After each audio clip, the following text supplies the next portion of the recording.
Josh, congratulations. You've come for an absolute nail-biter here to close the show this evening. What are the emotions like right now?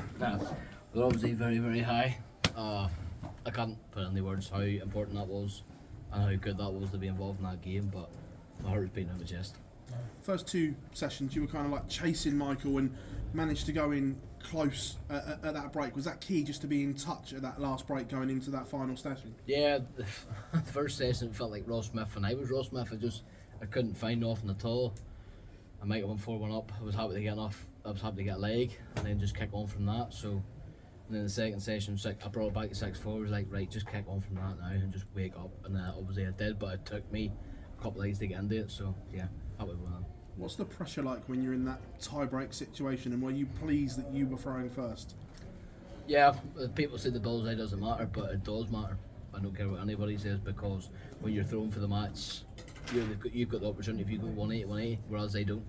So when it comes to pulling up and you've got that, you're in that scenario to obviously throw first, it's good. You need to really concentrate for the bullseye. Coming off the back of the World Cup, there's been a lot of attention around you, the way you carried Northern Ireland, but coming into a singles event, how important is it for you to have beaten one of those big names on that stage and say to everyone, I've arrived? Yeah, well, it took a couple of years for me to arrive. Everybody knows what was going on behind the scenes, so yeah. But if that was, I got asked there, if that was you last year, would you have won that? No chance. But this year, because I'm more experienced, I know how to win. That's why I won. But I also want to give a wee shout out. That one was for John O'Shea, because it's his 50th birthday today.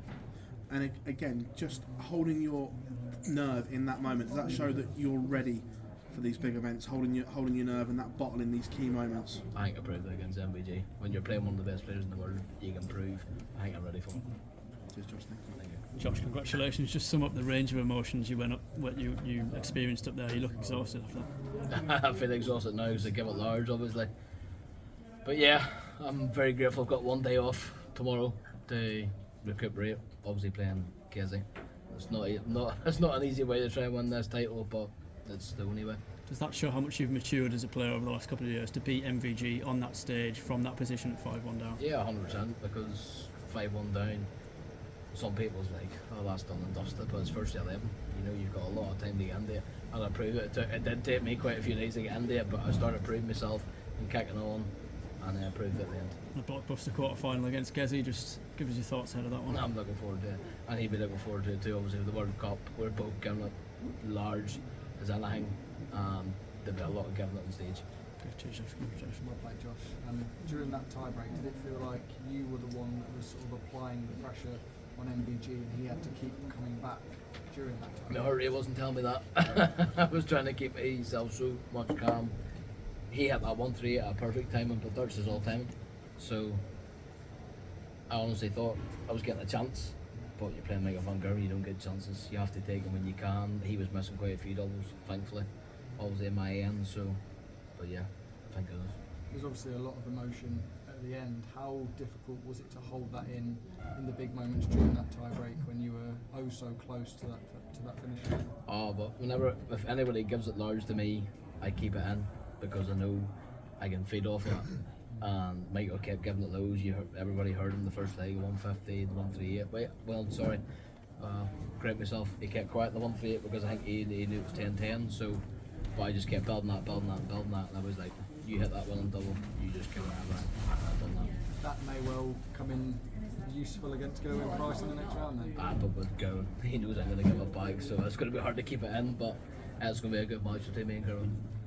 And Josh, you're going to get revenge for Daryl Gurney after what happened to him with all the giving it large on stage. Well, obviously what happened between Kessie and Daryl, that's between them two, but me and Kessie's not like that, so, but it'll be a very interesting match.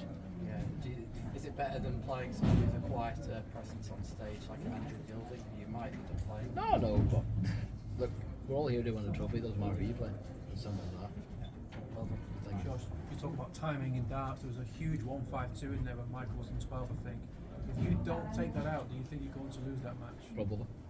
That's being honest. I just felt very relaxed. I was like, if you had it, you had it. You don't. And next one, all three went in. I was like, happy days. Does this almost feel like a full circle?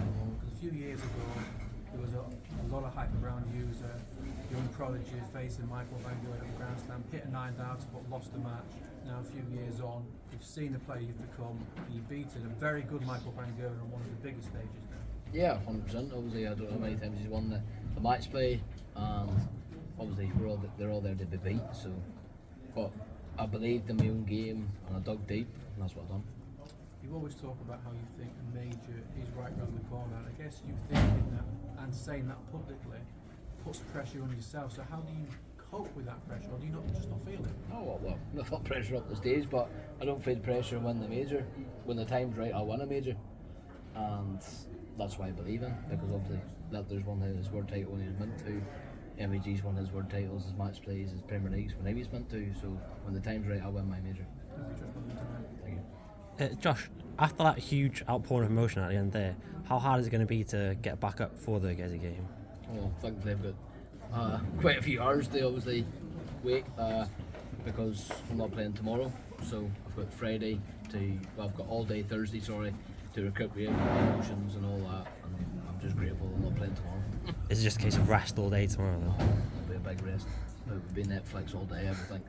Happy days. And obviously you've had a few big wins over the last few months. How does that one compare to the World Cup? No, it's the World Cup's still number one. Because you're winning for your company. It's hard to win for your company, it's a privilege to play for your company, but that was definitely up there. Cheers, thank you. Alright, thanks everyone. Thanks, Josh.